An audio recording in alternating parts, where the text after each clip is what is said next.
Yeah. Good morning, everybody. Have to clear my throat. Baba Booey was in some weird clearing throat thing today when he was explaining to me what was on our agenda.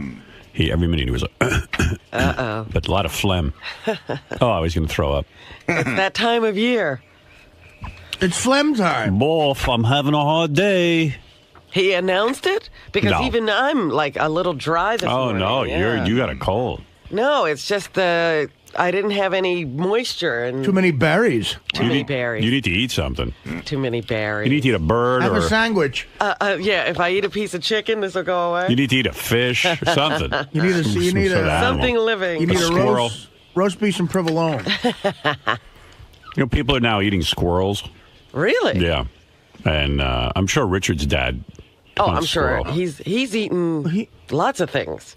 Roadkill. He told us he had squirrel. Like when we first met Richard, I think he said his father eats squirrels. Is that right? Yeah, I think it's been like a common thing for a while. Well, what happened was there was a warning put out that you shouldn't eat squirrels because, well, my warning would be don't eat them because they're rats. I mean, yeah. With fluffy tails. They look filthy. But they are. But the warning was that they were very toxic, that they were filled with lead. Yeah. And then Where did they pick up lead? Well, that's the funny part of the story. I guess some researchers were seeing if it was safe to eat squirrel. Uh-huh. So they put their guts basically in a blender and blend them up, and they looked around and they saw that there was high levels of lead. What they failed to realize at first was that the blender had lead in it. And so the squirrels are fine to eat. I just want you to know that. Did you guys eat squirrel? Oh, yeah, all the time. Yeah. Yeah. The guy in the paper said, it doesn't taste like chicken, it tastes like squirrel. It is. I didn't like it. I ate it when I was a kid, and I didn't. It reminds me of rabbit, if you've ever had rabbit. It's kind of similar, like real dark. Well, isn't rabbit meat. supposed to be like a French delicacy, though? Don't is that true? Yeah, but a lot of Howard, I don't know. I've never been to Jean Georges. Yeah. One guy said that he enjoys the leg of the squirrel, the hind leg. Ooh. That's the best part? Yeah. Well, that would be the most muscular. Yeah, your dad, like, he knows no fear. Like, he'll eat anything that lives. Well, the town that he grew up in, he introduced squirrels to that area. He made squirrel raviolis. Well, I guess he What does he mean he introduced he caught a squirrel. I They guess. never heard of squirrel before? Well, no, there were no squirrels in this town he grew up in. He was a squirrel importer. Yeah, he did, really. He got squirrels from, I don't know, out of Missouri or something. Johnny Squirrel Seed. And he brought squirrels into this town, and they started reproducing. And in a few years, he said they were everywhere, and that's when they started hunting them. So your father's the direct opposite of St. Patrick. He marched the rats into a town. Yeah. Wow. I don't think there are going to be any statues erected to him. I can't imagine. Dang. I cannot imagine eating a squirrel. Look, I mean, if I was had really hungry, right, I'd eat anything, but... But in New York City and stuff, they're kind of like you see them in Central Park, and they're real cute and stuff. But out in the wild, you just see them running around in trees. They're more kind of like wild animals out there. How many do you have to kill to put together a decent meal? I would think you'd have to eat like six or seven of them. 70. Well, I mean, I'll take if two you're squirrels. if you're 70 like makes a Artie, nice squirrel salad. How many do you have to kill to eat for two? Probably 2 or 3. Oh, really? I'd say 1 squirrel per person. You can get that much meat off of a squirrel? Yeah. Wow. They're a little meatier than they look. No kidding. I would be more ashamed of that than cannibalism. Yeah, I'd rather eat a person. I just saw a documentary about the Donner Party. Right. And for years their family wanted to prove that no, they didn't eat the other people. And supposedly one of the women who was a descendant of one of the ones who survived said, "Oh no, now scientists have proven that we didn't eat other people. My great grandfather didn't eat another person. But to me, I'd rather eat another person than a squirrel." Right. Isn't it What really were they hard? eating? Isn't it really hard to kill a squirrel? To actually take your rifle and hit it? Have you ever shot one? I haven't, but my dad does. You said your father's a great shot. Yeah. And your dad can hit it from how far away? Well, they're probably about 20 to 25 feet up in a tree. Headshot? And well, no. If you hit him in the body, it's almost like all the meat's gone. But yeah, it'll kind of ruin the meat. But yeah, it'll still knock him out of the tree if you hit him in the body. But you want to try and get the head. But What are you using? probably a 308 or something like that, like a rifle or a 22. But And your dad can hit a squirrel on the run? Mm-hmm. Wow. My dad has amazing eyesight. Like, we'll be driving down the road, and he can see a squirrel out of the corner of his eye in a tree that's like half a mile away. And will he run out of the car and kill it just so he'll have dinner that night? No, not usually. He'll just say, hey, look over there. You see that squirrel? Or he'll see a deer from a mile away without even, like, just driving down the road He's a real off hunter. the side. Yeah. That's his thing. Like, he notices animals all around him without even looking for them. Well, who do you think would be better at survival, Chuck Zito or his dad? Who do you want, like, if you're stranded in the woods? Yeah. Yeah, I think you want Richard's dad, but in an urban setting, you want Chuck Zito. Mm-hmm. I think They're Chuck. different kinds of animals. Yeah, because Chuck will organize people and get them doing everything for him. I think Chuck will have better stories too. my Richard's dad's- father. He's got some great Richard. stories. I bet. He's Right? got some wild ones. Richard, grab the wheel. I'm going to get us dinner. So, did your dad ever pull over and go, I'll get dinner, and then just like shoot Well, some stuff? Not really, because he's more of a sportsman. He'd go, if he sees it on the side of the road and goes to get it, that's not really a sport. He'd rather go out in the woods and spend a day, going after the animal. That's more sportsman-like. Yeah. Oh wow, that's cool. Like, does he have certain rules of fishing too? Like, Oh, yeah, real rules. No, not really. Fish aren't like the same. Fish aren't as hard to get. me and a bunch of my buddies at the Jersey Shore when I was in high school, we had this rowboat we took out by the Barnegat Bridge, and it was nighttime, and we would shine a flashlight on the water, and the crabs would swim up to the light, and we'd net them. And we got busted. The Coast Guard came and said, you can be arrested for that because it's not sportsmanlike. Yeah. There are rules that you got to not give fair. It's not fair to the crab. And there's something called noodling that's only legal in Oklahoma. You told us about that. Like, Yeah, where you go and grab the catfish out of their holes in the water where they're spawning.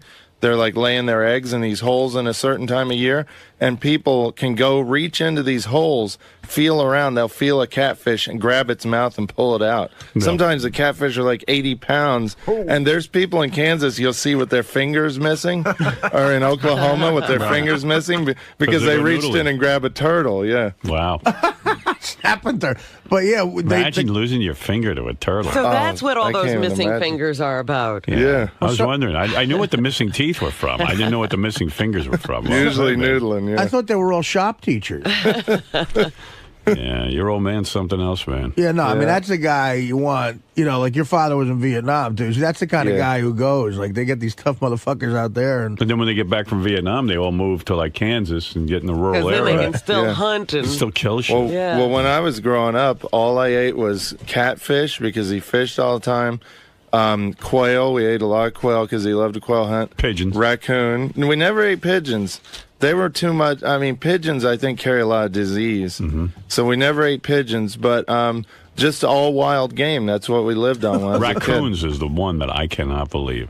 Yeah. That just looks like nasty It's shit. actually yeah, you might as good. well be eating a ton of squirrels. That's Yeah. horrible. The squirrel is a little nastier than raccoon. Should Dad for and Mom some ever go reason. to the supermarket and just get like a steak or something? To Oh eat? yeah, they do that too. Yeah, like my dad makes an awesome hamburger too, but just it's so much cheaper and they love the sport and of hunting and fishing. What do you mean? What does your mom do in all this? Oh, you never watched the special on his family. No.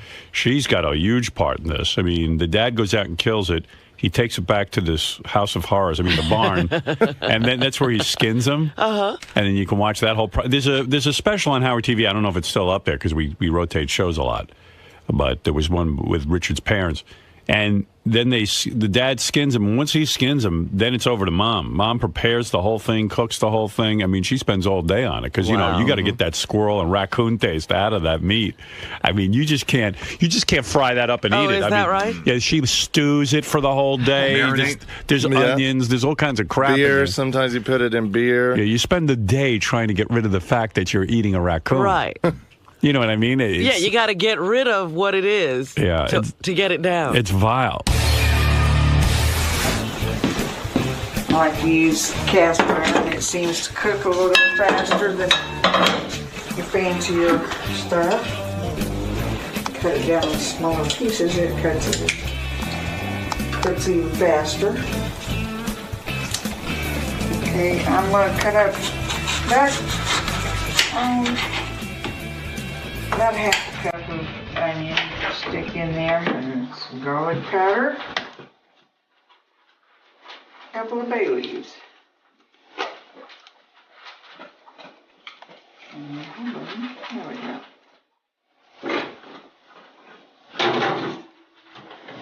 And it's set on 400, and it'll take about an hour for everything. Wrapped up some potatoes and my baked beans.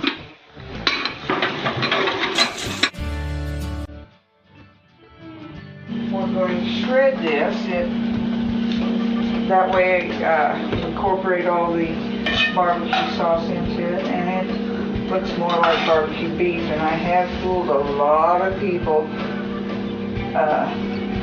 by telling them, by not telling them it was pink.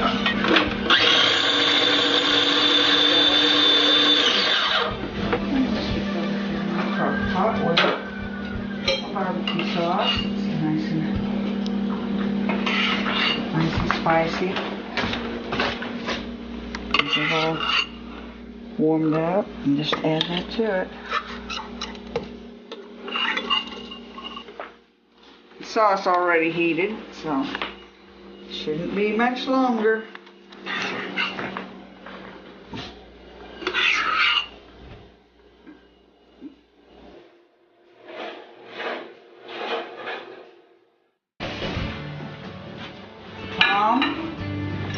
And then it's served. But when you think about it, like how but you got to do it. How is a chicken that much different than a raccoon? You want to know something? It really isn't. It's a bird. You're eating a bird. Yeah. Every time I say that, I'm going to throw up. Yeah, you guys are eating birds now. Like chickens actually. I don't do it anymore. Chickens actually probably eat as much junk and gross stuff as raccoons. It's all It's all when you think about what we're doing, like something with a face and eyes, and and it's hard sometimes growing up on a farm because we have pet chickens. Like we had one named Shithead, and we had chickens that are tamer that we won't eat, but it's still hard when you get attached to a chicken and then you're eating chicken that And I'm night. sure you've eaten a lot of Shithead's friends. Yeah, that's weird, making one a pet and then eating the other ones. Well, when I was a kid, we had a calf that was my pet for about a year. And then what? Then he had to go bye-bye and go to the. But Did you beg your dad not to eat him? I didn't beg, but I cried like when we put him in the trailer to take him away. And what'd you like? That's pathetic and heartbreaking. Right. Did your dad like respond at all? Yeah, but Did he make you eat it? I did eat it. Yeah. He said to you, "You have to eat it." No, I didn't say I had to, but I just did. That's when you're on a farm. That's kind of part of life. You know, I used to feed all the animals, so I knew I was attached to all the animals. Does it make you sad to think about that? It you does. Eat all your little friends. Yeah. Makes me sad that a calf is pretty evolved. You know, they can even follow commands, and they can they think kind of like my dog. I will say to my dog, my dog has a bed on the other side of the apartment because she snores. And I go, Bianca, go to bed now, and I'll get you in the morning. And she gets up, and she walks over to her bed. I mean, she's pretty evolved. And now you're going to eat her? That's what I mean. Like, doesn't the calf, even respond to somebody? Like, when the calf would see you, would it get excited? It would come over to me, and I could pet it, and I would go out in the field and see it. But when we bought the calf, we bought it specifically for eating. It wasn't bought. If it was bought as my pet. But how old were you? You were a little kid. I was probably 10 or 11. Yeah, you don't understand that. Yeah. You see this wonderful little creature, and could you imagine eating Bianca? Yeah, that's what I mean. I mean, one day we go, well, we're hungry. But I wasn't as close to this calf as you are to Bianca. Right. But it was something that I would go feed every day and pet. And, usually you're not petting your food before you eat it. Yeah, man, that's tough. Yeah. That's a hard Well, you talk one. about what chickens eat. That special I saw on Killer Ants. They got into this village and they got into the chicken coop. These ants and the chicken were eating all the killer ants. They'll eat anything. It's true. I mean, there's. Did the calf have a name? I think like Caffey or something. The naming of the animals out there is really crazy. Yeah, you're as bad at naming animals as I was. I had little pets. I told you my frog was Dainty Jainty. See, but that's a little creative. Yeah, but Caffey is really bad. I mean, Dainty Jainty isn't much better, but Caffey. We were just lazy when it came to names. I'm going to name, what is this again? A cow? I want to name him Cowie. And we had, me and my This sister. here's Froggy. Me and my sister were. Yeah, you just put an IE on everything. This is Chicken. Caddy. Chatty. Me and my sister were in 4-H, so we'd get hogs every summer to raise for the county fair, and hogs are the same as cows. Like if you raise them, they get kind of tame. And They say pigs Are very intelligent. Are smarter than dogs. Yeah. They're great pets, but these hogs would get huge. I mean, several hundred pounds. So we couldn't really keep them as pets, but we'd take them to the county fair and then show them like at a show where we win ribbons. But then it was so sad because at the end of the county fair, all the big trucks come in to take the pigs away. And you see just all these kids that are so sad that their hogs are going off to the slaughterhouse. It was like Schindler's Pigs. It was. It's And really did you feel sad. like, gee, maybe I could save one of the pigs, or Well, I mean, I couldn't do it. Yeah, I mean, you could probably keep them, but the whole point of doing it was they get a certain age, and it's just time for them to be food. And they're poor people; they need the money or the food. Well, that was it too. That was a big part of our income. Me and my sister would sell these pigs at the county fair. They'd bring like $250 a piece. And so me and my sister each get $500. That's a lot of money. Lot of money. Plus, feeding a pig is really expensive. Right. I mean, you can feed them scraps and stuff too, but mostly we'd buy these big feed bags that were really expensive. Yeah, so you got to make a return on your investment. Yeah. Bacon tastes too good to save those pigs, man. Yeah. Oh boy, that's tough, man. Eating your pet. Seems like a lot of hard work just to, When you, gut It's the a different animal. lifestyle Yeah. out there, definitely. when you ate caffee, were you like thinking the whole time, "This is caffee"? No, not really. I mean, I was a kid, so after a week or so, I How long kinda was before over Caffey it. hit the table? Probably a week, I guess. Yeah. From Oh, really? yeah, I mean, I your can't dad really killed it, and then remember. it took a week to eat caffee. No, my dad wouldn't kill it. He would they took it to the Butcher? Butcher, yeah. And Your dad wouldn't kill caffee? He would pay someone to do that? yeah, I mean, I'm shocked. Yeah, he can't. I don't. He doesn't he's know how to never- kill a calf? No, that's like brutal. I think I don't. Most people can't do something like that. Yeah, but then you got to pay some dude. Your dad didn't have a lot of money.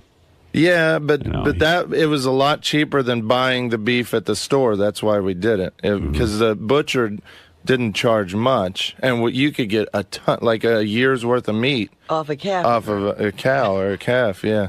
Really? A year's? What do? You freeze it? We had a deep freeze, yeah. But that's that's a whole different thing when you kill like that. Killing a cow or like a pig, that's something most farmers don't do. They take it to the butcher to do it because Wow. that's like really hard to do. Real sad. Jeez. Sorry to bum you out. Yeah, man. It's kind of funny to me. It's kind of funny. But that's the whole story of Silence of the Lambs. I mean, I don't. I mean, talk about great birthday gifts. Shuli got me the best gift of anybody. Which is? He entered me in a Bacon of the Month club. See, that's the problem with these movies, like Jerry Seinfeld's Bee movie, and now they even like try to make bees nice little things. Like now, everything becomes like human-like when you take these animals and you start putting Well, after I human saw attributes to them. like when Babe came out, that pig was so cute. I never wanted to eat bacon again after that. I don't eat bacon. I Where won't do is the, I don't Babe? eat it much. I don't eat but- the pigs or the cows, or it's too highly evolved for me. Chickens are probably too highly evolved. I'm starting to get turned off to that. Oh, come on. Chicken tastes good. mean, I it's love all- it. What am I I going to do? gave it all up. It's fine. But you Yeah. never. Well, you might go back. No, You know, I it's won't. funny because I had dinner with my daughter last night. My oldest daughter's like you know. Yeah. She's probably eating nothing. Looking at that tofu, and then she says, I'm thinking of going back to. I don't eat tofu even. Yeah, That's too and evolved for me. And she actually doesn't like tofu either. Right. She says, but she goes, I'm mostly into vegetables, but I'm, running out of things to eat. I'm starting to think about some fish and chicken. I go, I'm some father. I go, order yourself some chicken. Come on. I'd be honored if you did it in front of me. If you're going to do it in front of me. Yeah. The guys are all back here. It's like Robin's like, she like quit smoking 3 weeks ago. You know what I mean? And right. it's just, All right. I'm just She's telling trying. you. you're totally I'm- going to eat that stuff again, Robin. Sure. What I've gone about to restaurants with Robin where we order some fish. That woman, I've never seen her have sex, but I've never seen a happier face when she's eating that. Right. Oh, I like yeah. gourmet cooking, so that's what we were eating. It wasn't a fish with the bones in and the head on. No. So you cut out fish? Did you cut out milk and cheese? Everything that comes from an animal. Now listen to her. She has a cold. I don't have Really working. Have My a roast nose beef is sandwich. stuffy. No. Have a roast beef sandwich. You're getting a cold. I see what's going on. Fine, we'll see. I'll be fine. What is that voice today? Kill a calf. It's my nose being stuffed out.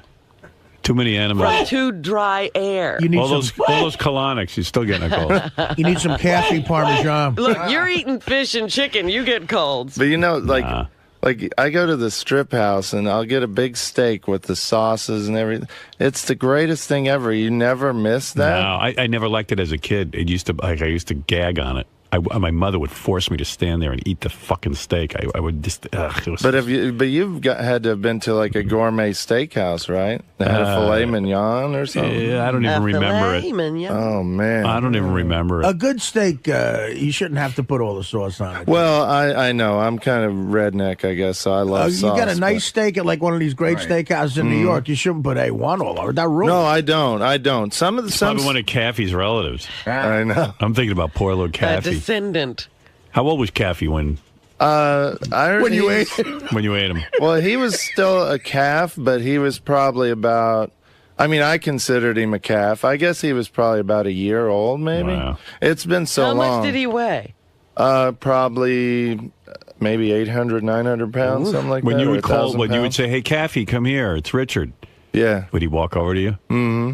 Oh shit! and then he would shit on your foot. And then would he ever like lay down on his back or something and help you rub his belly? No, he never was that affectionate. But he would come over and he would. It was really cute. He'd like nudge me with his head because he knew I had a feed bucket and stuff. And he mostly was friends with me because I brought him feed. But Like he dogs. Did you like to scratch him and stuff? Yeah, like I would pet him on the head while he was eating, and he'd wag And his I'd tail. kiss him. I never did any of that kind of stuff. Boy, when I used to blow cafe. I can't believe I was blowing my dinner. Caffey, come over here. I got my hip boots on.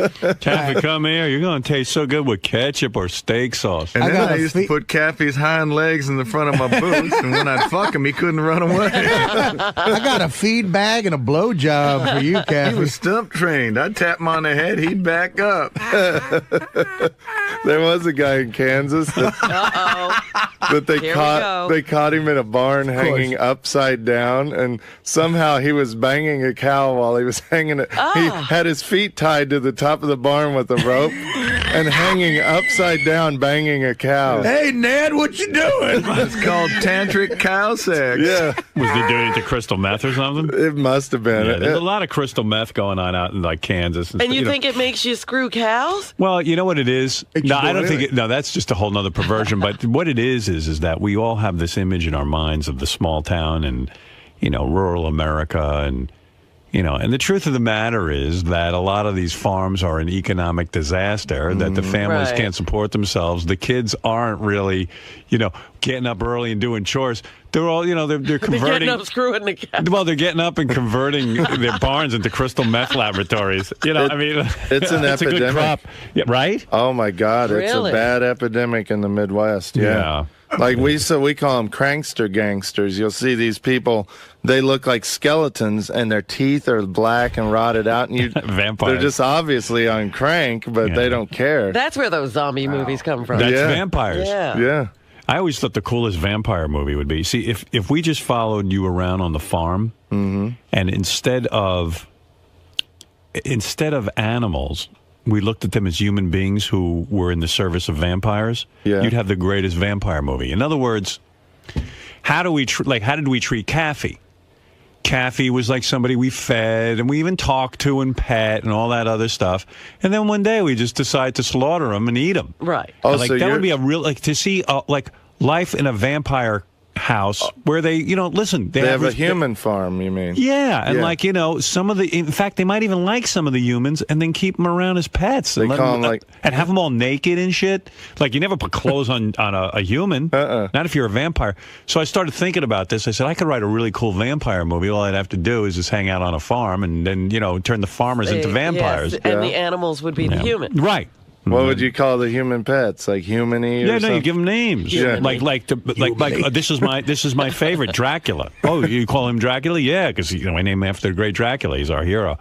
And Dracula gets to live in the house and see all the disgusting shit, but it's not supposed to freak him out. In fact, he even eats some humans too, Dracula, because he eats whatever we eat. We give him table scraps. The basic tenet of vampires is they always have human helpers, right?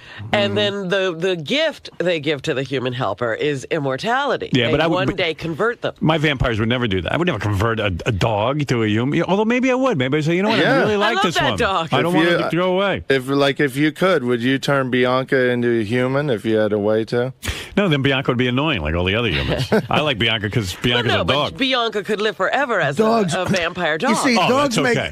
make it very easy for you to love them. Yeah. They'll do anything you say. They don't piss you off and talk exactly. back to you. Yeah. So then I was going to sit down and write Human beings are a challenge. I was going to sit down and write my vampire movie, and then I was too lazy. I was just like, fuck this. I ain't writing no vampire You should movie. write a treatment or something. Treatment. I've written enough We should treatments. get some treatments for you. Yeah. Mental treatment. Electroshock treatment. I would do that on the air sometime. You want a Electroshock? shock treatment? Yeah. Nah. Make a list of the shit we couldn't do to you. No amputation or anything, but other than that, Not a it's finger, maybe. Come on for the show. Come on. For maybe a pinky, but I play drums, so that would maybe a pinky toe. This is Richard's big day too. My God, Halloween, yeah. Yeah, I got you a gift. You did? Yeah, here. Happy Halloween. Legends of the Chelsea Hotel. Oh, cool. There's a Thanks, Artie. supposedly the Chelsea Hotel is haunted, and there's a new book out about it. And you could. I told Richard for Halloween, which is like Christmas to him, I got him that book, and I'm gonna pay for him and his girlfriend to stay at the Chelsea Hotel. Oh, really? Oh, that's awesome. How Thanks, sweet of Artie. you. You got to let me take you out for a steak or No, something. that's all right. That's I'm fine. I'll get my own steak. Richard's in shock that your gift isn't like a goof or a gag. It's like what? I love this stuff. I know, like Sid Vicious, his ghost stabbed is his supposed girlfriend. to haunt there. Yeah. Oh, is that where it happened? Yeah, he stabbed her at the Chelsea Hotel. Sid Vicious is going to be there. Yeah. And Dylan Thomas, the poet, And Kathy. when he drank himself to death, he was He living died at over there, yeah. Hey, Kathy's at the hotel. He did 17 shots of whiskey in a row, I heard. Who? Yeah, Dylan- but Dylan Thomas, that's the another poet. thing. Supposedly at the White Horse Tavern in the Village, this poet Dylan Thomas drank himself to death, but that's not true. He that's the last place he drank, but he died in like a hospital. What if you go to that hotel and you see Kathy, the Kathy's ghost? Moo. I'd probably cry. Moo, why did you eat me? Moo. Not, just like they don't say boo, they go moo. And he's just like a lame ghost, like, Yeah. "Ugh, aren't you nudge scared me." of me? Not really. I trusted you, moo. You ate me with steak sauce, you hillbilly asshole. Moo. I'm sorry, Kathy. You could have been the drummer in Duran Duran. Instead, I put you in shitty bands because. Hey, I was in good bands. I put you in the band named after what you threw me into, death. We were friends. We made love. Oops, I didn't mean to embarrass you, but He was a male calf. I wouldn't have done that. Oh, his asshole. really? You He's did a it in my homo cat. asshole. You were into gay bestiality? No. All right. We had a horse named Fred, too. Yeah. Did you eat him? No, he was more of a pet. We couldn't even ride him. He was a little wild, like he didn't like people riding him. So the people sold him to us real cheap because nobody wanted him because they couldn't ride him. But So would he pull a plow or something? no, we just literally had him out in our field as a pet. And Why'd you buy him? Because me and my sister wanted a horse, and my parents bought us a horse. I You don't bought understand. a horse you couldn't ride. How'd your dad make money? Selling raccoon meat to black people? No, railroad. He was a Oh, he railroad. was. Oh, so you didn't have a working farm where you had to plow the fields? No, he was more of a hunter and fisherman, and we had like a garden, and we'd have 1 or 2 cows, but he was mostly, all the income came from the railroad. All right. Thank Yeah. you. Thank you. Happy right. Halloween. Do you too? Thank you. Thanks, Artie. You're welcome, Richard. Thank goodness it's the last day of his favorite month. Richard's getting fat again. Richard, what happened to your karate? And running. And Yeah, what happened to your gym. running? And you're getting like really fat. I'm getting round like a pumpkin for Halloween. No, I've been keeping up on it, but for the last 3 or 4 weeks for Halloween, I really kicked up my candy eating, and I've just been really slacking on. I haven't been working out as much because I been watch brushing horror your movies teeth? instead. Can I tell you something? Yeah. I've been keeping an eye on him. This didn't happen in 3 weeks. Yeah, I know. I see what's going on. He It's kicked up hard. his candy eating. It's hard, but living in New York, like I love steak and I love a good restaurant, and, Yeah, all right. and on these Well, there'll be vacations, another meal. You don't have to eat every meal like it's your last. What's a He good finally restaurant? discovered new restaurants because remember, he only used to go to one. Wait a minute. Well, no, the what's a that good one restaurant? closed down. The Chinese The restaurant. I girlfriend, like. they lost you. The girlfriend probably turned them on to some Opening restaurants. his horizon. Like, well, I want to hear what a good restaurant is. What's the best restaurant you've My been to? favorite is in New York City at the Ritz-Carlton in Battery Park. They make the best steak in the city, I think. So you go to the restaurant The in the hotel. hotel. Yeah. Who found that? Your girlfriend? Yeah, well, she lives right by there, so we go there all the time. It's awesome. But Yeah. but like citrus, I love citrus. Yeah. I love the Strip House, all the steakhouse, Sparks, all the steakhouses. You still live on the you west go to side? Spark. Yeah. Huh. Yeah. Yeah, well, you know what it is when guys like Fred before he deal. got the girlfriend Yeah. and then wife. Like Fred would eat at this Vietnamese deli, like every day across from his apartment in Queens. Like it was, But it was good. had What are you talking three about? squares a day there, Right, and like yeah. would hang out. Then when his wife came in, there was a more Vietnamese deli. She started introducing him to some finer dining. That's Well, I was in true. the city Thank by goodness then. for these So women. guys could just eat at the same fucking place every day and never complain. That's guys. Yeah, We do that. Yeah, women want a dining experience. Women get fancy. Yeah, but Yeah. my girlfriend loves Papa John's pizza too. We don't Well, always. that's why you eat- fall in love with these girls because they broaden your horizons and shit, and then all of a Some sudden, days you're Papa like- John's, other days Domino's. then you get used to that lifestyle of going to different restaurants and stuff. You don't want to go back to just eating at Papa John's Right. every day. And that's how you fuck them over. You're Yeah. like, hey, I met a hot waitress at the Ritz-Carlton. She gives me free steaks. You brought me here and I found my wife. Exactly. No, it's all guy waiters there. as Ed, far you're as I on the know. air.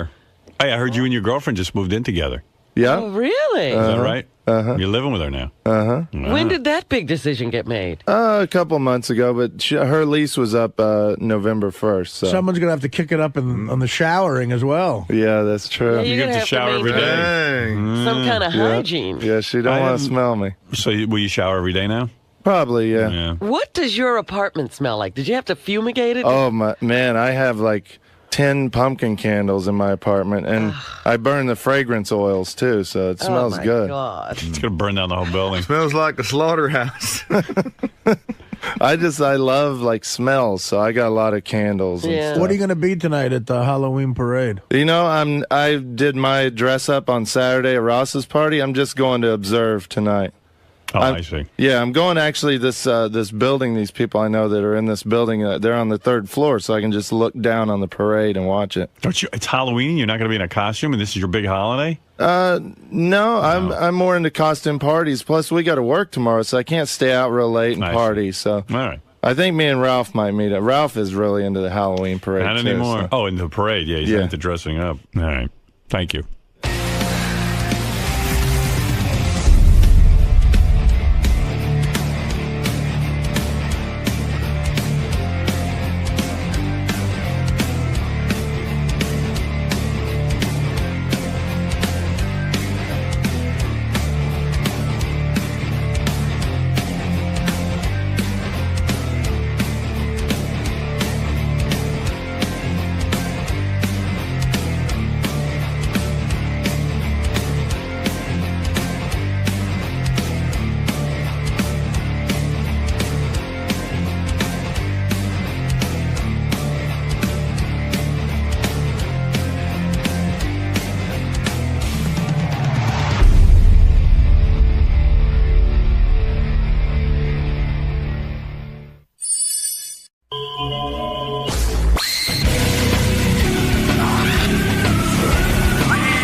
Yeah, hey, I'm Slash, and I'm here promoting my book, Slash.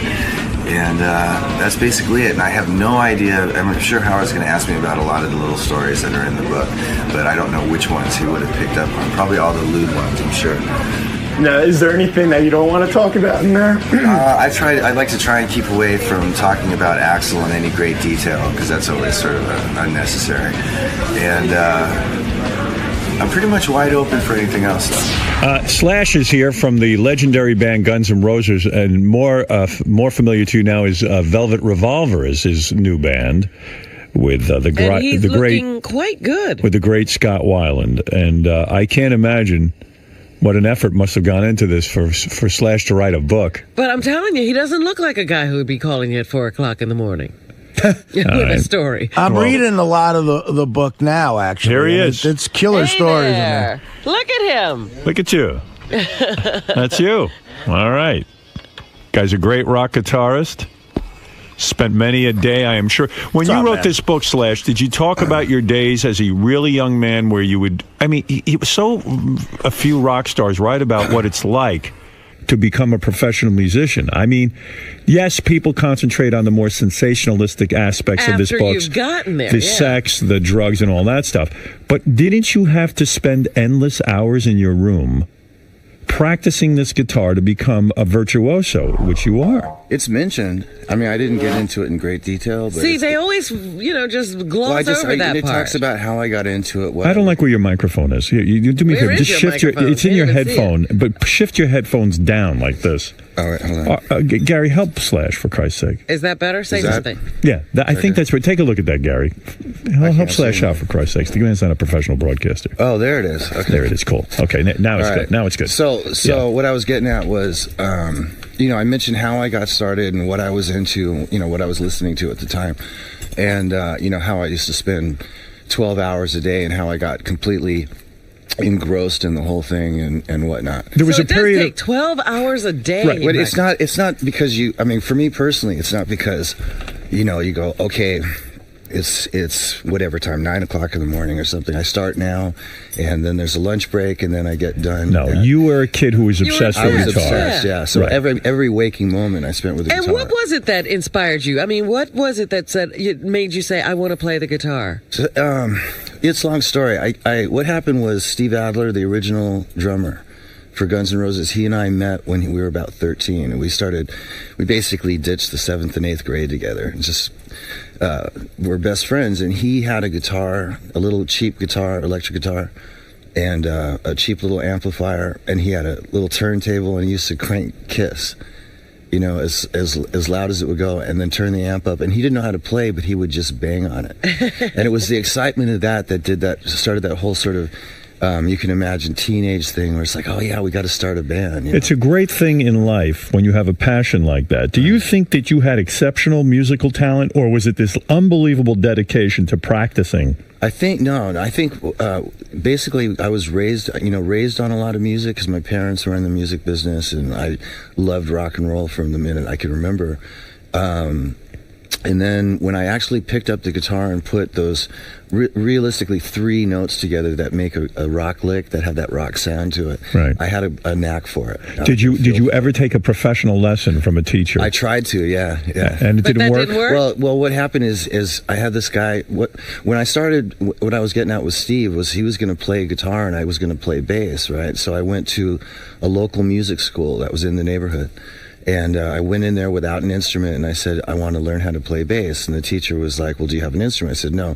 So he started talking to me about trying to get into my head about what I knew about music, where I was headed, what I wanted to do. And while he was talking, he was strumming the guitar, and playing some Hendrix licks. Yeah. I said, that's what I want to do. And did you ever learn how to formally read music? Not very much. I started out with the basics. When I was in the music school, he sort of taught me some rudimentary stuff that was really handy. I learned how to string a guitar because my first guitar only had 1 string. And is it mostly by ear that you played, even with Guns N' Roses? Like you would hear something in your head and then you would just try to figure it out on the guitar? It starts out like piano lessons, scales. You're trying to read music, right? And that didn't sound anything like what I wanted to do. So I noticed that he could listen to any song that I would give him, and he could pick it up and learn it by ear. And I said, I can do that. And and I quit school and I went and did it on my own. So if you need to learn a piece of music, you just listen to it. Yeah. And so when we're writing stuff for, say, any number of bands that I've been in, or I go and do a session with any number of artists, I just go in and do it by ear. The only person that I went in and worked with that I had to do... Let me guess, Michael Jackson. No, Ray Charles. He wanted you to what? Read music? I had to read chord charts. You did? Yeah. And was that difficult? It was, Ray Charles chord charts are not like anybody's chord charts. These are very, the reason I had to read the chord charts was to actually remember all the different chords, because there's so many and they're all jazz chords, which I hardly ever use. So when you went into a session with Michael Jackson, let's say, he would play you a piece of music and say, hey, Slash, see what you can do with this? Yeah, he would give me an arrangement, and then he would go, do whatever you want, and he would leave. When you had to write a book, I mean, that sounds that sounds ridiculous that you had to write a book. That sounds like another chore. But I started thinking about your life. Mm-hmm. You are a guy, like a free spirit. I don't think you really sat and worried. Like, you've been married 3 times. Twice. Okay. But one of your wives, didn't you bang some chick like the night before your wedding? My current wife. Yeah. You cheated on her the night before the wedding, right? Yeah. And that marriage is working. Yeah. But don't you think it is working? Well, she's got balls, But don't you think, like, in a way, I mean, with all the drug use, out of control behavior, all of this stuff, I go back to your childhood. It was a wild childhood in the sense that your mom even was having this torrid love affair with David Bowie while you were just a child. Is that right? Yeah. True? Yeah. Well, torrid's a pretty heavy word. No, I mean, you mean affair like that? She was still married to Slash's dad? No. My mom and dad were separated at that point. And was your dad a black guy? No, he's white. My mom's black. Your mom is black. Is Bowie's thing black chicks? No, he's dated chicks. a couple. Yeah. And he's married to a black chick now. I think that's his thing. Yeah. Wait a minute. Why does it have to be a thing? Actually, a lot of white English guys like black girls. My dad too. Yeah, he's English. Yeah. And I've noticed it also on some other, occasions. You would I don't want to stereotype them, but yeah. Right. Because people don't think of you as black. Do you think of yourself as black? I don't think of myself as anything really, but when it comes up, I'm just a mixture of the two. And was your mother rejected by the black community because she married a white guy? No. I mean, maybe I was too young to really say anything about that because I wouldn't know. But as far as I could tell, there wasn't any issues. Was there ever shame or humiliation? I'm sure there was a little bit. Was there ever shame or humiliation in your life that you had a black mother? Did white kids try to shame you for that? No, but I think there was moments. I mean, I really came from a different side of the tracks, no matter which school I went to or what neighborhood I lived in when I was coming up. So I was always different, and that just added to the mystique. But wasn't it weird for you? Here you are, a young kid, and your mom is carrying on with what is a very, very famous rock star, and there were almost no rules how you grew up. Yeah. Didn't one of your mom's boyfriends do drugs with you, like heavy drugs, like smoke coke with you? Yeah. Who? Wow. I mean, you were what, 12 when that happened? 12. Yeah, 12. 12 years old. No wonder you had a drug problem. Yeah. Your mom's dating a guy, and she goes to bed or whatever, and he comes into the room. And he says, let's get high? No, my mom didn't know anything about it. Right. She wouldn't have allowed it. No, understood. No, he at some point, he came to me and he's like, I know you do this stuff. Like, he was a photographer and he needed, misery loves company. He needed somebody to get high with, is what it was. And we go in the dark room and he'd get me loaded. And then we'd go out and hang out. 12 years old? All night. Around 12 years old. And go out and pillage the neighborhood until about 6 o'clock, 7 o'clock in the morning. Then I would come home. Pretend like I was asleep and then get up and go to school. But when adults are doing that with you, mentally, it's got to screw your whole head up. Like there's no rules, there's no boundaries. And no wonder you seem weird to the kids at school. Right. Well, by the time I was 12 and 13, I'd already established sort of a tearaway kind of personality. And so, but I'm talking about when I was younger, like when I was. But you know what's sad about this? 7, 8, 9. Yeah. If you hadn't had the musical gift, if you hadn't been, Slash from Guns N' Roses, you could have easily just ended up a junkie, no money, no life whatsoever, because these adults were not willing to parent you. Well, all things considered, that's probably true. I probably would have ended up being an artist though, because that was the original thing that I. Yeah, but you're talking about having some talent. We're saying if you had no talent. Yeah, then I would probably But I mean, you live in a $7 million home. That's the only reason I'm. The whole professional aspect of it and the musical the passion for music and all that is what's got me to the point where I'm still here right now, you know? Yeah, it's amazing. That's a major part of it. In a sense, too, then look at the dysfunctional family you married into, in a sense, in the Guns N' Roses organization. I mean, that's why the band couldn't stay together. I mean, in a way, maybe that's why you were attracted to Axl as a partner in music, because he was screwed up. Out of it too. You were screwed up on drugs. I mean, who was the biggest drug addict in that band? It wasn't you. It was pretty much, well, no, I think it was myself and Steven. And Izzy went through a period. Axl was never a drug addict. Oh, he wasn't. He's just sober. difficult. He's straight. I mean, he would get high from time to time, but he's never been an addict. Do you ever wish that Axl would come to his senses even now and just put the original Guns N' Roses back together again, go on tour, make a ton of dough, do you remember why I think it's you were so mutual. It's more mutual. Yeah, but what was it about you and the rest of the guys that he just would never want to get together with you again? Well, you know, at this point, I think, with all fairness to Axl, when I actually left the group, and I think he feels sort of, I mean, I haven't approached him about getting back together anyway, but I would imagine that he feels pretty abandoned. You know, I see. We were, you know. Why did you leave the group? I just couldn't. There was certain things I just couldn't take anymore. Like what though? It's so worth it. It was such a great band. You know what? What couldn't you take? I couldn't take. There was a lot of it had to do with just not being able to control him, the time that the band went on stage, when we were doing anything on a professional level, and then after the Use Your Illusions tour was over, which was 2.5 years of a lot of roller coaster kind of behavior, and then. You know, also another thing was losing two of the original members of the band, which was Steven and Izzy. So that I realized there was a chemistry about the way that we all worked, and also in relationship to Axl. Izzy was very much a sort of the glue, the in-between guy that kept Axl and I sort of on an even keel. Because he came to LA, basically, they were both from Indiana, so they had a certain kind of a relationship that really helped how the rest of the band sort of functioned. Like the album name, Appetite for Destruction. Maybe it's just that's what it had to be. You know, it had to destroy itself. You have a really, really explosive band, which obviously is going to have sort of an implosive thing, you know. Right. But, and then after, you know, once we got in to start working on what would have been the next record, there was a lot of contractual stuff that Axl started throwing around, and that just was the icing on the cake. Will you ever cut your hair? In other words, a lot of guys now have cut their hair. You still maintain the long hairdo. Same with you. Yes, but will you cut it all off at some point? I mean, there seems to be a movement. Why have you held on to the long hair? I seriously doubt it. I don't know. I really haven't given it that much thought. This is the most thought I put into it. Right now it's still working. I don't agree with you. I think you do put a lot of thought into your look. I think Guns N' Roses put a lot of thought into their look. I think Velvet Revolver puts a lot of thought into their look. Well, if you knew me as a kid, I'm basically the same. I always had long hair, always wore jeans and tennis shoes and T-shirts. And the jewelry? And jewelry. Right. It was the only thing that's different was the top hat, which came later. How old were you when you put a nose ring in?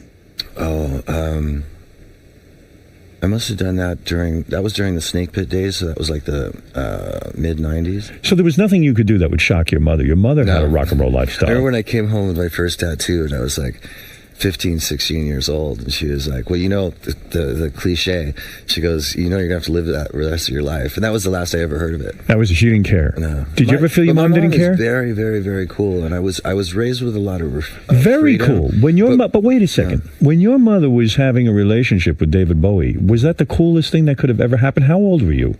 I mean, he's way cool. I was like a 9 or 10. And you would see David Bowie. Yeah. He would hang out in the house. You've had a charmed life that way. She also used to work with him. She designed all his clothes, so they had a working relationship first and foremost, and then they had a romantic relationship, which really didn't last that long. It was probably like maybe a year and a half. But were you proud of that? Were you like, wow, my mom's... He was the first guy that came in after my dad, so I was pretty apprehensive about hanging out with him for a while. But your mom must have been a very good-looking woman. She's very good-looking. Yeah. Were you ever disciplined about anything? Did you ever receive any discipline? Were you ever punished? Yeah, no. What would they punish you for? You're not giving me any chance to get a word in. Oh, I'm not. Okay, no, sorry. But my parents, like I was saying, with all the freedom that I was given, I was, as far as certain morals and certain character thing. You know, there was a lot of that was instilled in me. There was a lot of right and wrong that just sort of came natural for them to sort of instill in me, which was really great. And I think there was sort of a mutual respect thing, almost like treating me on the same level as they were. It was very interesting. I used to call them by their first names. I wonder if that's good or bad. I wouldn't let my kids call me by my first. You have kids now. Do you have they kids? try. Yeah. Do you are you a disciplinarian? I'm not too good at that. I try. You know, I get like, you know, like I try and get angry, but I think it's almost laughable. But my wife she's got a handle on that. So you're providing structure for your kids, even if it's through your wife. Well, and also, I mean, you know, I've obviously learned a lot over the years, and I have a pretty clear memory of coming up, and so you just sort of you have sort of a natural instinct for things and what the kids should be doing and what you might have done wrong that you want to teach them not to do. See, when I sit with you, you seem like such a rational guy. I can't imagine you almost throwing it all away on heroin and cocaine. I don't see it with you. I almost see you like a businessman. I mean, okay, despite the rock and roll persona and all that, I see you as a very reliable guy, a guy who shows up on time for interviews. You have a sense of the business. You respect rock and roll. You love what you do you have such a passion for this guitar. What attracted you to this heroin to the point that you were, you know, every minute with it I mean, it took over your life. It was downtime. Do you think that you were depressed? It was. I wouldn't say. Most of it was fun for the longest time, so I can't say that I was actually depressed. If there was a psychologist here and we did a one-on-one for an hour and a half, he'd probably come up with some answers that maybe I wouldn't be thinking of right now. But it was mostly fun. But the thing about the drugs was it was always when I wasn't working. And I'm so hyperactive, and when I'm sitting here with you, or I'm sitting in the studio, or I'm out on the road, I'm actually in work mode. And that I can deal with, and as long as that's a constant, I'm fine. But when the downtime comes, would end, I wouldn't know what to do with myself. And the pace of being in a band and touring constantly and living that life, touring is something that still to this day I love touring more than I like being at home.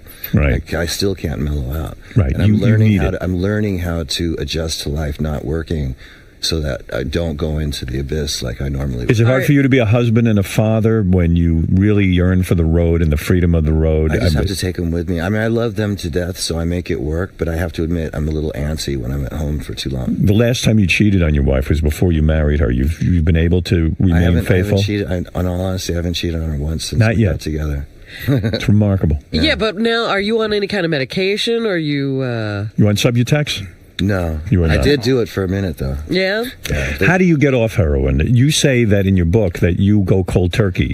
I never really got into using prescription drugs to opt out. Right. You know what I mean? Artie uses Subutex. He's on it regularly to keep him off his heroin. Right. But a lot of guys do that. I used Subutex for the first time a little over a year ago. And that's how I got off the Oxycontin. Oh, you were on that too, huh? Well, that's heroin. I mean, people don't realize it, but that's heroin. But before that, there was this stuff called Buprenex, and that never worked for me, and I don't think I did it properly. But it's funny, in your book, you describe your first heroin experience as not even being all that great. You were in the studio, 1984, with Izzy. That was the first heroin experience where I smoked it. I see. But the first time I ever shot it up, that was it. Why would you go to shooting it if smoking did nothing for you? Because, I don't know, Because you couldn't believe you didn't like it. You mean when you smoked it, what was the reaction? We were when I smoked it, I felt a little bit queasy, and I don't think I knew exactly what I was doing, so I didn't get the full effect that I was supposed to get. And then how much time passed when you said to yourself, I have an idea that if I injected this, I would be happy? It probably was about a year.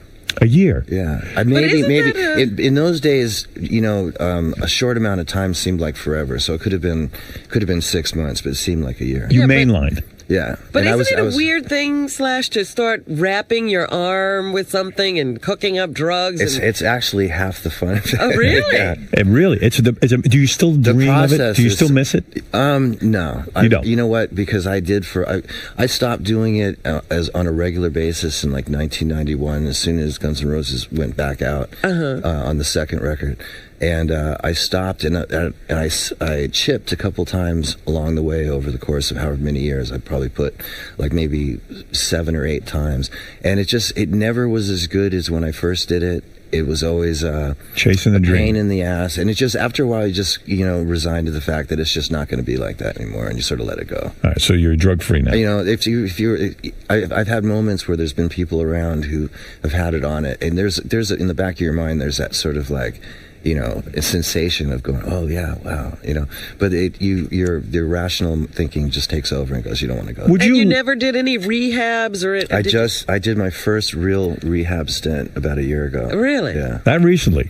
Would you laugh at guys like Aerosmith when you guys would go out on tour with Aerosmith when you were in Guns N' Roses, and they would have rules where in order to protect their sobriety, you couldn't even drink alcohol around them, or you had to hide it and drink it in a cup and this and that or the other thing. You don't place those kind of demands on other people, do you? No. I actually like it when, within reason that people are, I like to be out with people and know that they're able to drink and stuff like that. It makes me feel more comfortable. You don't even drink anymore? Wow. Nothing? I know, right? Wow. I can't believe it. I play a lot better, and I've been very productive. And this particular point in my life, it's actually working. When you go to rehab and you show up, and you're a very famous person, do you go to a rehab specifically for famous people? Well, this particular rehab that I went to wasn't necessarily for famous people, but you had to have some cash. You had to have some major dough. So you're in there with some big players. There was actually nobody there when I went in. You had your own rehab. I was the only client, which was great. Isn't that a little scary? My own bedroom. I think I was really in control going in there, knowing why I was there. So I think I really went to rehab more just to get some help to get off the stuff that I was on at the time. I really was that the OxyContin and all that? Yeah. That just so I didn't want to go through the whole long withdrawal thing, and also just to sort of get away from everything for a minute and get my head together, because there was a lot of shit going on at that time. Not only were drugs going on, but a lot of sex. And you describe something in your new book that is very disturbing, and I feel for you on this. What, the Izzy thing? The Izzy thing. You say, what is going on I here? remember. I knew this is. Yeah. I remember being up in the bunk one night after a show with Izzy and some girl. We were taking turns having sex with her, but Izzy wasn't wearing any protection. So when he pulled out, he came on my leg. Oh! Since I was right there on the other side of her, that definitely stopped me in my tracks. I sat up, I looked at him, and I said, "Hey, Izzy, man, we've got to get a bigger place." Yeah, right. When a man comes on your leg, what is that like? That was a very surreal experience. But you have to understand, we were in a space that was entirely probably the size of a twin mattress. It was a loft that was the size of the mattress, and there was nowhere else to go, and we were both banging the same girl, and there was nowhere else for him to move to. And so in the heat of the moment, he wasn't really thinking about where he was aiming, and I was right there. And, somebody really bonding moment. It really is. And when Izzy came, did he come a lot? Was it a big load? It was. Did he drop a big load? What? It seemed like an eternity. Was he laughing? That he goes, "Oh my God!" He didn't know he didn't know. He was out. No, he didn't realize where I was in proximity to where it was dark. Was. What do you do? Honestly, this is very specific. What do you do with the load once it's on? You get the girl to lick it up. You did? Did she really? I'm going to throw up.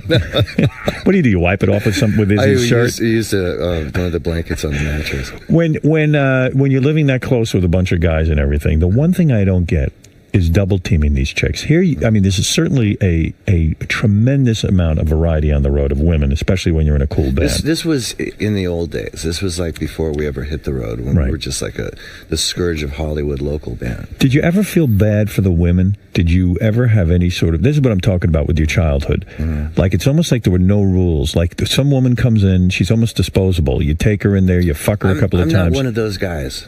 I'm that one guy in the band that actually sort of was sort of a sucker for girls. Even the stupidest ones, I felt sort of bad for, the ones that would come in and be so easy to disrespect, Right. And so some of the relationships that I had with women over the years, or most of the relationships I had with women over the years, when it came to sex, it was usually so there was some sort of mutual respect between the two of us. But in certain instances, like this one that we're talking about with Izzy, that was just some girl that I don't even know how she ended up there.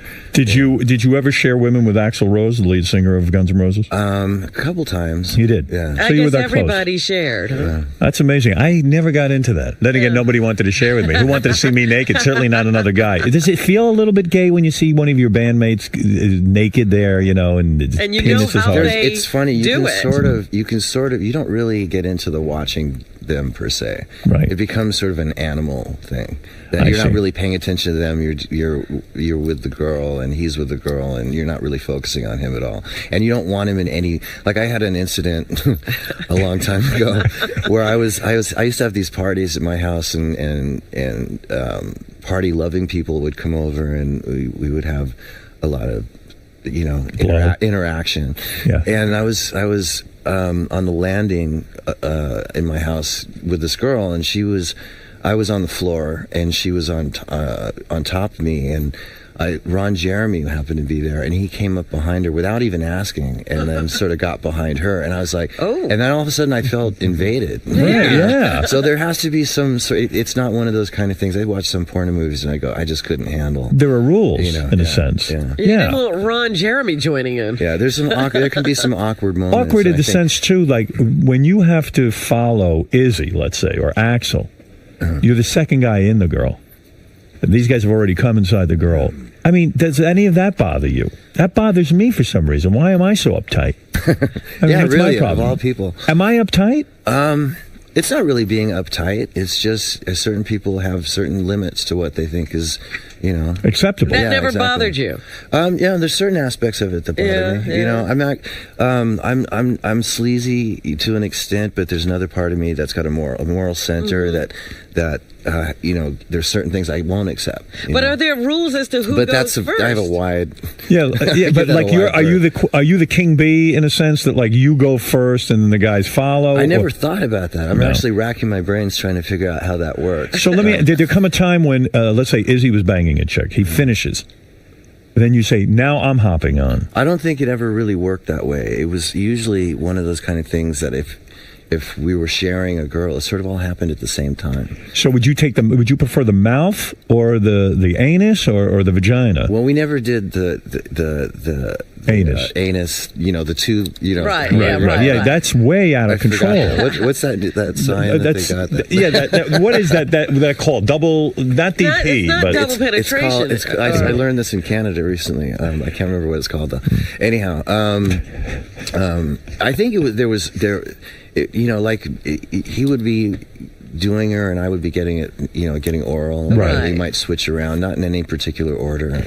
Would it be something sort of too, if you weren't well hung? I would prefer just having the one girl or two girls. I don't really like two having girls guys is okay around. too. Yeah. I could probably count on two hands how many times you shared. I shared, yeah. Because it's a weird thing. Do you ever get into gee, my penis is bigger than Izzy's? Or I mean, I would get into that. I mean, I'm not saying it's because you do naturally compare, and any guy who says they don't is lying. But also, don't you see him doing some weird things? Go, look at what he's doing. Right. I guess there's awkward moments. Yeah. Did you ever see Izzy like looking at a girl's butthole, and then you go, you know what, Izzy's gross? Yeah, right. No, I don't remember that. But I do remember some incidents that happened with some other people in other bands where you have like a few girls come from a strip club or something like that, and they come into a hotel room and everybody's partying, and then all inhibitions go out the window, and next thing you know, there's like two girls giving one guy head for a minute, and then the other guy comes along, and then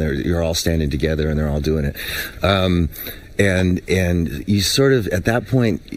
It's a party, but then there's another element that comes in. It's like, okay, now we're all doing this together. I didn't know you that well. No. Right. Yeah, there's some moments out there. When you wrote the book, did you leave some of those things out? Like you saw the lead singer of AC/DC do something? I didn't put anything in there. There was one mention of my good friend James Hetfield.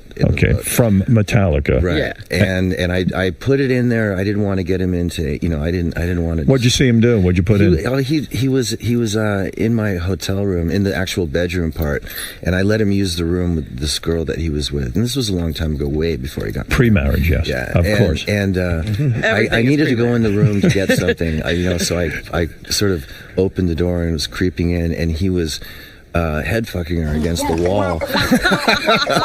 Wow. But he was doing it. He was doing it in the James Hetfield kind of like angry. He was going, oh yeah, this is fun. Rock and roll. I mentioned that because it was. Is your penis bigger than Izzy's? I can't remember. I think we're roughly around the same. Around the same size. Axel had a small penis. I read. I don't know. I never actually went there. I see. Never took a look at that. Yeah. Well, I mean, it's a fascinating life. I mean, the sex. Are you drugs. talking to Axel now? Hell no. These guys can't stand each other. We haven't talked since when I quit. That was pretty much it. An unprecedented sort of kind of thing. Yeah. I don't think he thought that I was serious, and I think that really caused a lot of bad blood. You deal with the financial aspects of being in Guns N' Roses too. Your signing bonus when you first get signed to a record label. This is how out of control you were, which is so opposite the guy I kind of know sitting on the couch. You blew your signing bonus. I tried not to. You blew it on heroin, right? Yeah. Well, sad, right? I bet. How much money do you think you missed out on? It wasn't that much money. It was $7,500. Yeah, but at the time you had nothing. At the time, it was huge, and I couldn't put money in the bank because I had a lien on my income at the time, and so I had it all in traveler's checks, and I really tried to maintain it. But you have to understand that when Guns N' Roses got signed, that we couldn't do anything. We couldn't do any gigs or really do anything except for sit for about a year and a half, and it was pretty hard to do it. We were bored shitless. Is there an unbelievable aspect to fame that, like, aside from your mom introducing you to David Bowie at an early age, all of a sudden you start to get in a band, you start to get some kind of name out there, and suddenly, like you say, your first son was conceived in Ron Wood of the Rolling Stones house. You're hanging out with Sly of the Family Stone, smoking PCP and crack with him. I mean, you're doing. Well, I didn't actually smoke crack with him, but you saw him doing it. Yeah. It's hard to believe. He seems like such a normal guy. Yeah, when I saw him last, he looked fine. And then all these wildest drugs do weird things to very normal people. And then wild things happen to you. I mean, a woman blew him while he was asleep. I mean, that's great stuff, right? She wasn't a woman. She was a kid. She was. What do you mean? She was. I mean, she must have been like 14 or 15 years old. And you were asleep?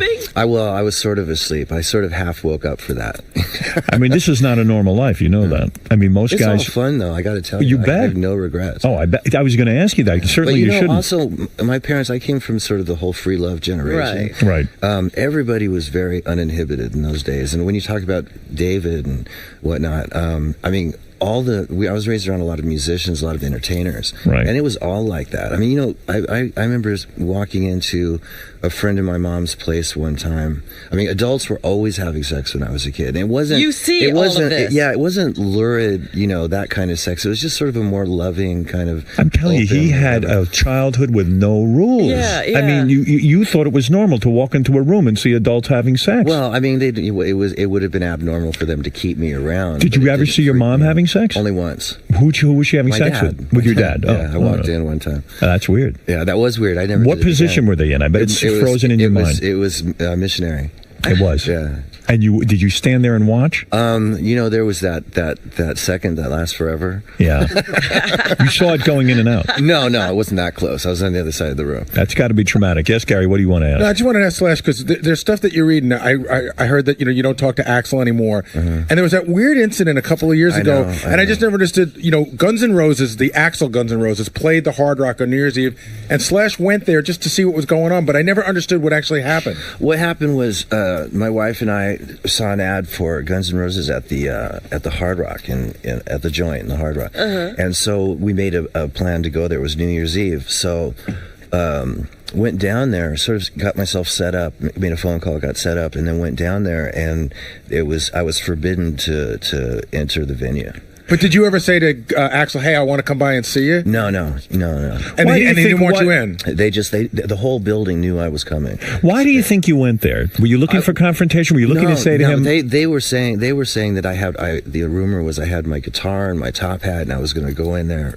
Some. But why go and torture yourself? But no, I just wanted to go see Guns N' Roses because I'd never seen them before. Yeah, but wait a second. That was it. You had to be angry. This isn't Guns N' Roses. But this was years after. You have to understand, when I quit, whatever he went on to do after that was fine. Right.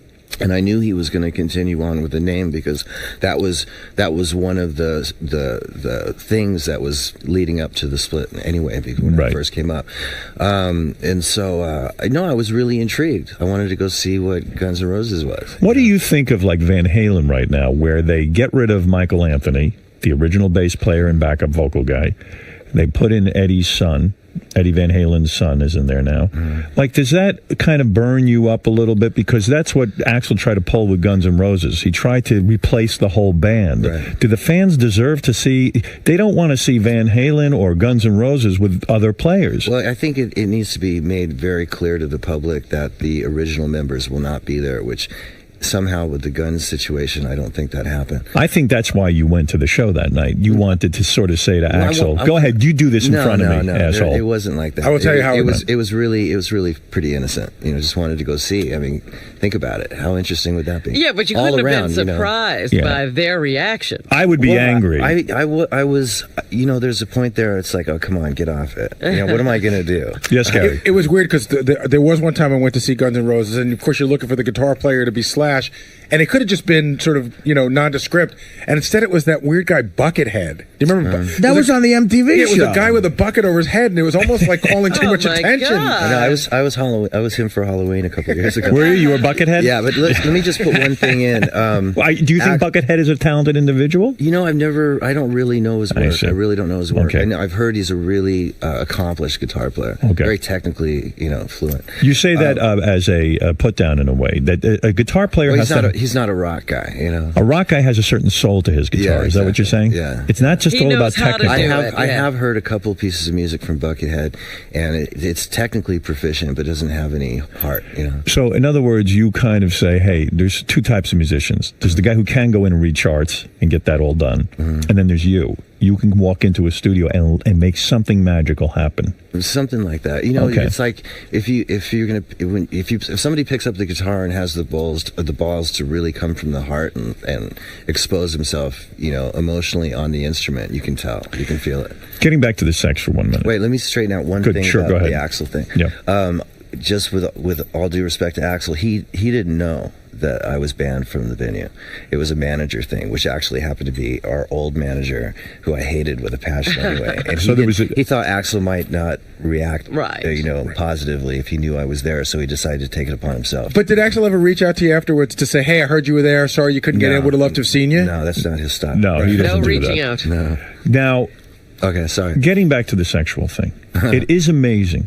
Because I'm sure you guys weren't wearing contraception and stuff. The only STD you say in your book that you got was you got genital warts on your stomach. No. I got genital warts on my penis. But what happened was I had these marks on my stomach, which they were sort of like psoriasis kind of thing. But being hypochondriac, I guess. It was right around the time that the AIDS thing was first really starting. Right. And it just seemed like real small versions of what the AIDS lesions look like. And of course, it would not surprise me because practicing safe sex at the time wasn't really a habit. I don't think the only time you ever practiced safe sex was not to get a girl pregnant, and that was. But even then, that was hard to do. But it is amazing. You didn't come down with a lot of stuff. That was the only thing. That and crabs. That was the only. The crabs you got. You didn't get the herpes. You didn't get any of that stuff. You really got. I never lucky. got hepatitis C, which a lot of guys. A miracle. Did you share needles when you were shooting? There was times. Yes, and he skirted all of them. I've been really lucky. Yeah. But here you are, a hypochondriac. Not really. I'm just but you probably are a little bit. Yeah, and then you would share a needle with someone, which to me would be totally dangerous. It's in the whole fervor of getting the drugs. Yeah, it is a real psychological thing to that. They say that about Keith Richards too, that he's lucky and he's got this constitution, of an ox. A horse. Yeah, you have to be reasonably intelligent to sort of get away with a lot of this stuff, but at the same time, I've been really, really lucky. Yeah, it is. It's a roll of the dice. Another upsetting thing happened to you. You once passed out. You were unconscious, and you were teabagged by Tommy Lee, the drummer of Motley Crue. Yeah. Now what's that all about? Don't trust your friends. Yeah, I mean, you passed out from drinking. Yeah. You're laying there on the floor unconscious. And Tommy Lee gets naked and puts his balls over my face. They weren't touching, but who knows? Well, I saw the picture. Oh, you did? Yeah, there was it's actually in Nikki's book. I think it's a little bit more graphic in Nikki's book, of course. Describe, if you would, the smell of Tommy's balls. I was out cold. I see. So you never smelled his balls. No. Right. Do you say to a guy afterwards, "Hey, I'm coming. I'm going to kick the shit out of you"? No. I deserved it because I put myself in that position by passing out on the floor of the bar and them having to take me up to the room and put me to sleep. But you do expect your bros to well, be... you know, I had a couple things to say, obviously, but, you know, under the circumstances, I deserved it. You seem like a good-natured person. I am. I'm pretty easygoing. What about fights? Do you ever have any fist fights? I used to. I haven't in a while. Did you ever have any with Axel? No. You never had a fight? I think there was one time in our relationship where I thought that was going to happen, but I think we both thought better of it. Probably the relationship between you and Axel can never be repaired, because even in your book you say some nasty things about him, in the sense that you saw him flip out on girls who wouldn't have sex with him. There was a one incident that I didn't put that in there because I wanted to talk about him. It just had a lot to do with why I left.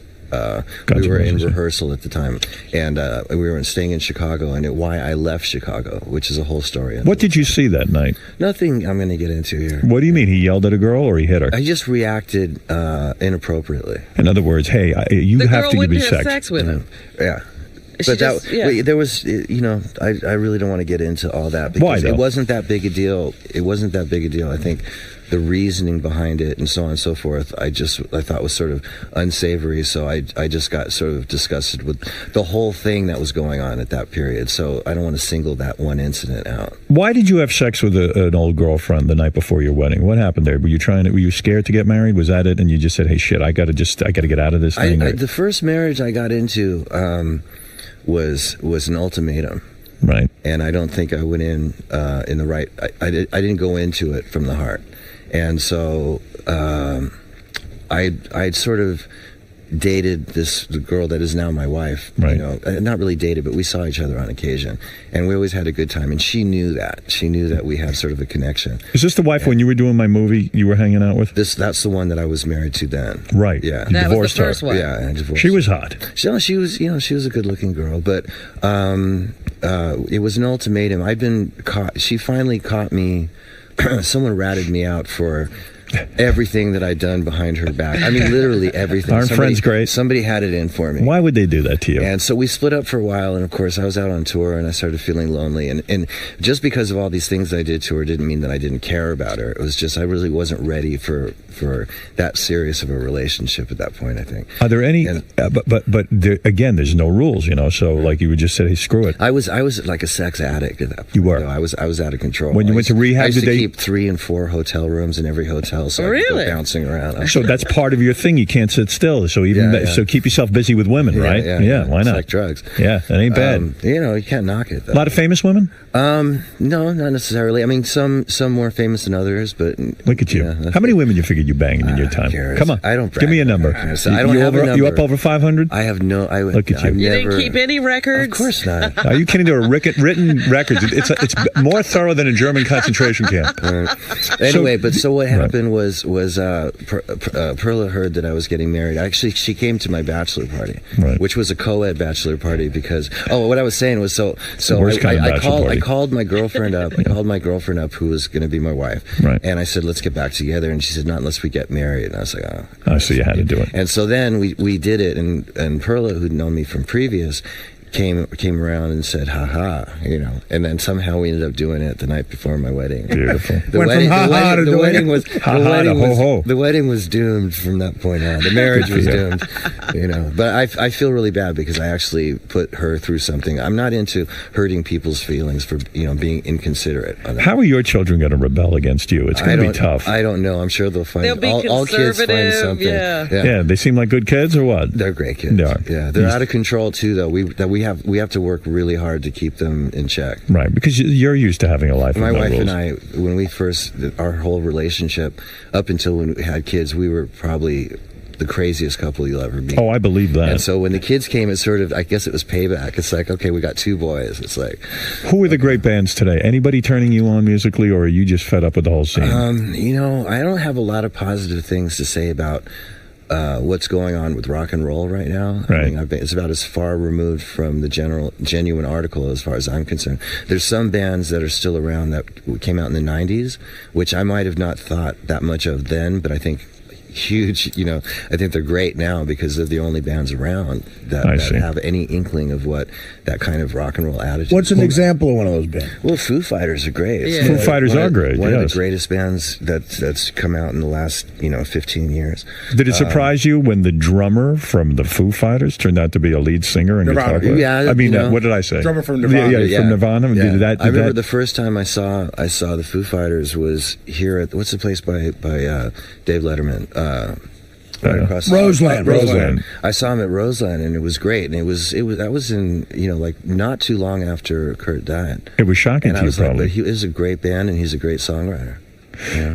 So, when you had to write a book, I don't even know what inspired you to write a book. When you say you wrote the book, you worked with a writer, and he even claims at 4 a.m. when you would remember a story, you would call him. You don't know any work hours, and well, no, I had to call him when they came because trying to recall all that stuff wasn't the easiest thing to do. Oh, I think it's the most difficult thing in the world. Well, you've done it. I mean, you've written a very, very interesting book. This is great. Slash's new book, Slashed. That's the name of the book. It's just Slash. That's what I said. Oh, I thought you said slashed. Yeah, you did say that. I thought, Sloshed. Slash's new book. Slash would have been a good title. That's a good one. You should have talked to me.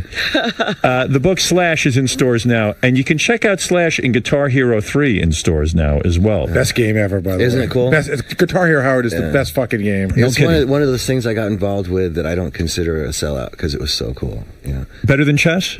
No, chess is great, but that's a different animal. I see. I keep chess on my BlackBerry. You play chess? Yeah.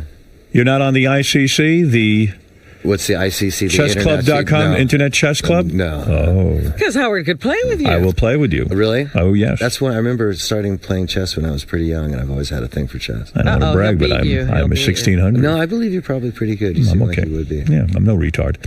I'm into poker now. That's my new thing. That's your thing? That seems like everybody's into poker. So But are you going to get carried away with that and blow a lot of money? No. I mean, at this point, I love watching on TV and I love playing it on my telephone. Right. And it's. Are you playing big stakes poker? I'm not a gambler. You're not going to get me to take $1,000 or $10,000 and put it on the table. How much do you play for? I don't play for anything. I'm playing on a machine. Yeah, that's he doesn't go to the that's casino. I have some friends that I can play with, but that's small stakes. All right, get the book Slash in stores now. What do you want to say, Garibaldi? I got a question and then a story. One of our friends has a good story about Slash. But in the book, do you talk about how you wrote the songs? Because I read how you came up with the guitar riff for Sweet Child of Mine. I was wondering if it was true. I got into a lot of the songs on Appetite because it's such an infamous record, and so I did talk about Sweet Child of Mine and Welcome to the Jungle and Night Train and Paradise City and stuff like that. Yeah, because Sweet Child of Mine supposedly was what he would do to warm up that riff. Right, it's in practicing, I try and make up something interesting just to keep myself engaged instead of just mindless. It's a great riff. Mindless practicing. And I stumbled on this cool pattern that had a nice melody to it and started coming up with these different notes within the pattern. And then a couple of the other guys started playing some chords behind it. And then would Axl come in and then start singing to it? Axl, unbeknownst to us, was upstairs writing lyrics to it, and we didn't know. Wow. And so the next day at rehearsal, he goes, "Let's do that thing you guys were working on," and it became this big song. That's great. When it's that easy, it's a shame it can't last forever. You just wish you could stay in that zone. But that was just him warming up. It's also one of those songs. The song still gives me chills. It's one of those songs that's very indicative of an entire band working together. Right. It would never have happened without the other guys. Yeah. Right. It's a collaborative thing that happens.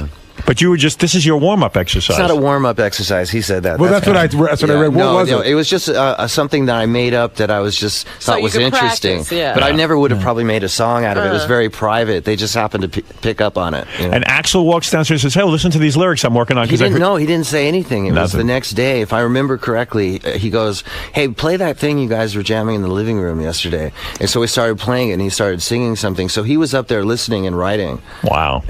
Oh, that's just great. That's a cool story. Yeah. Now I got to tell you our story. So Shuley, our very own Shuley, used to live in Las Vegas, and he said he worked at one of those photo places, and he said he once developed a nude roll of film of Slash. He's out there if you want to talk to him about it. You got to be kidding me. Really? Yeah.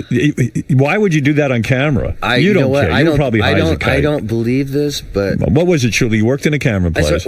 It was like a souvenir/liquor store that sold everything. If it wasn't nailed down, we'd sell it, and we developed film there too. And he came in and was trash. And at the time, I didn't even recognize Slash because he didn't have a hat on. His hair was like flat and everything. And they dropped off a roll of film. It was you, and I don't know which one. Was it in L.A.? No, it was in Vegas. It was on Fremont Street. No, okay. There's actually some pictures in the book of she and I, but they weren't full on sex. There's no. There's some nudity, but there's no real penetration. There's a picture in the book. She's got her face where the sun don't shine.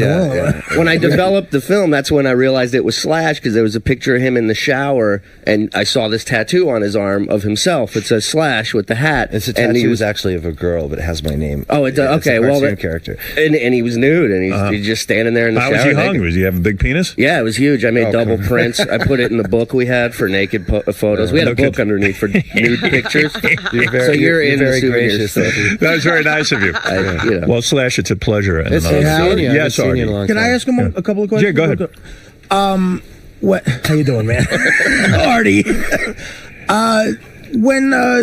You guys were like a great sort of band in the tradition of classic, rock and roll. When you saw bands like Nirvana and Pearl Jam, that whole grunge thing coming on, did you feel like you guys were in trouble in any way? No. I was really excited. Being that in the 80s, we were one of the few sort of hands down gritty rock and roll bands. There was so much other glam and sort of fake anthem stadium rock or whatever you want to call it going on.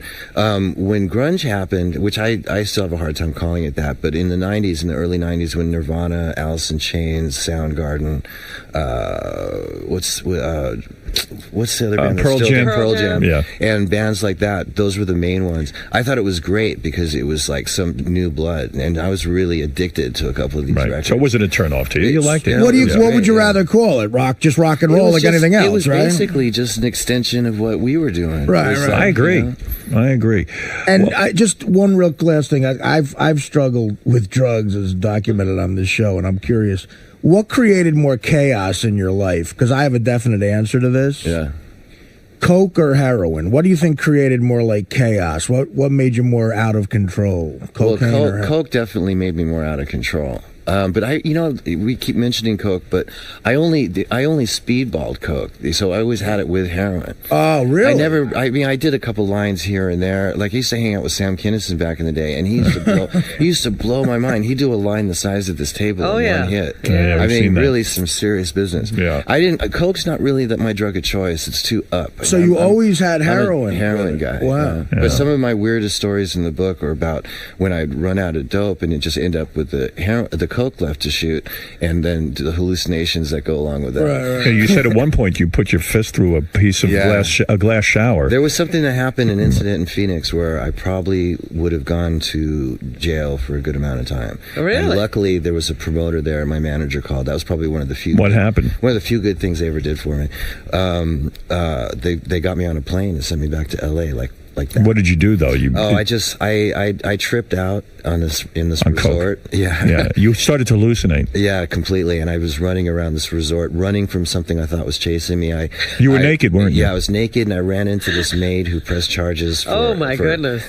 For what? For what do you call it? Indecent exposure. No. When you punch somebody, what do you call it? Assault. Assault. Yeah. I couldn't remember. Punched the maid. And then you were naked, and you punched the maid. I just ran over her. You thought she was a monster. I knocked her down. No, she was in my way, and and you were running from what? What did you see? I was running from these little imaginary demons that had these little guns that were chasing me, and I trashed my hotel room trying to get away from them, and then went through the front door. It doesn't sound like fun. No, it was. You could have lost your mind. Yeah, in the book you described them. What do you say that you described? I said they looked like the little predator guys. Yeah, that's the closest. That was the best thing I could. I mean, you were real hardcore with this. In fact, in the book, Slash goes into the fact that he got a virus from drinking too much, and they had to replace something in your heart, didn't they? They put a defibrillator in my heart. Right. Wow. Yeah. And they told me that this is hardcore. That I wasn't going to live. They said you have 6 days to 6 weeks, and I refused to. I remember that was serious, and I didn't have a problem quitting drinking to sort of go along with doctor's orders.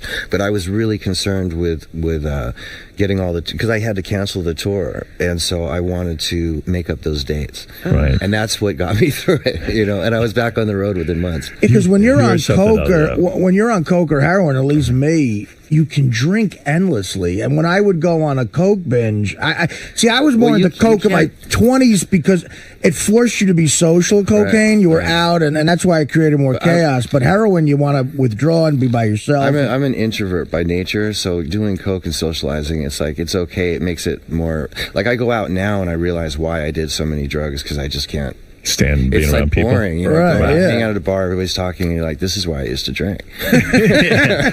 Well, anyway, hey, by the way, you were at Anna Nicole Smith's funeral. Yeah. How did that? Were you close with her? I wouldn't say close. She was more of an acquaintance to me, but she was close to my wife. Oh. And you know, we didn't know each other all that well, but what's the guy's name? Her Howard attorney, Howard K. Stern. Howard invited us, and Perla thought we should go, so we took off and went down there. And that was a real scene. And that Nicole's mom was a real piece of work. Really? Yeah. She showed up at the funeral. I guess it was about an hour to 2 hours late because she was at the courthouse still trying to win that. Yeah. The custody deal. Yeah. Pretty wild, man. You've done it all, and you've put it in. And you've put it in a book everywhere. Yes. Yes, and and I got to tell you something. It's a great book. Good for you, man. Slash's new book, Slash, in stores now. Check out Slash and Guitar Hero 3, by the way. And we have Velvet Revolver's got a new record out. Yeah, Velvet Revolver, and that thing's going well. So we're touring. I'm just on a quick break. We're going to Japan and Australia. Very nice. Yeah, and I can't believe you got Scott Weiland under control. He's the angel in the band. At this No point. kidding. Yeah, It's I wouldn't unbelievable. call him an angel, but he's doing really well. Well, it's great. It's always great to see you. I love great when you seeing come you in here. too. I love to sit and talk to you about your life. It's fascinating. All you guys, and I heard you were sick, so you might not be here. So I'm glad you're here. Oh, I'm here. I'm not sick. Don't No, believe she's sick. the rumors. She's the healthiest one in the room, Slash. All right. That's right. Thanks, Slash. All right, Good man, luck with the thank book. you. All right, Slash, how do you think it went in there today? It was good. That was one of the more comfortable times I've had doing Howard Show. I always have a good time doing Howard Show, but I also get nervous. You know? Why were you nervous? I don't really like talking all that much. You know, like doing face-to-face interviews because I'm sort of quiet. You know, and I get thrown to the wolves sometimes. Howard's like that. The first time I ever did an interview with Howard was over the phone, and I didn't know who he was. This was years ago, and I called him from Hawaii at like 2 a.m, drunk off my ass, and didn't know who I was dealing with, and he just sort of wiped the floor up with me. But luckily, he was. I think that what broke the ice though was that he was cool enough to let me redo the show the next day. And so ever since then, we've had sort of a relationship. So I have a lot of respect for the guy. And was it weird talking about like your sex life and your childhood with drugs and everything? I was sort of expecting it, but you never know exactly how it's going to go. There was a couple of uncomfortable moments in there, especially the group sex stuff, because I hadn't really thought about that. I didn't have any good answers for it. But it's all good,